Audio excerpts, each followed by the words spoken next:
নমস্কার বন্ধুরা, সকলে কেমন আছো? আশা করি সকলে খুব ভালো আছো। তো এই ৩-৪ দিন ধরে যা বৃষ্টি হচ্ছে কি বলবো, কিন্তু তার মধ্যেও আমাদের তো কেক বানাতেই হবে। তো তার মধ্যে 14 সেপ্টেম্বর ছিল আমার বার্থডে। তো আমরা বাড়িতে যেহেতু কেক বানাই, তো কেক তো আমাদের বানাতেই হবে। তো যাই হোক, কেকটা যেটা বানাচ্ছিলাম সেটা হচ্ছে ভ্যানিলা কেক, এবং তার সাথে একটু চকলেট মিক্স করেছিলাম। কারণ ভ্যানিলাটা শুধু একটু কীরকম লাগবে, তো কিছুটা গানাশ বানিয়ে নিয়েছিলাম। অ্যান্ড দেন আমি ভ্যানিলার ওপর থেকে কিছুটা গানাশ আর একটু চকো চিপ দিয়ে পুরো কেকটাকে ডেকোরেশন করি।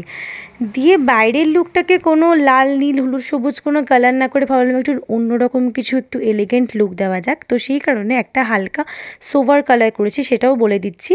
তোমরা হালকা লাইট শেডের সাথে একটু পার্পল মিক্স করবে, তাহলে বডি কালারটা পেয়ে যাবে। অ্যান্ড দেন যেটা রোজেটটার মধ্যে হালকা একটু পার্পল মিক্স করবে, তাহলে রোজেটটা হয়ে যাবে। রোজেটটা আমি করেছিলাম R11 নজেলটা দিয়ে।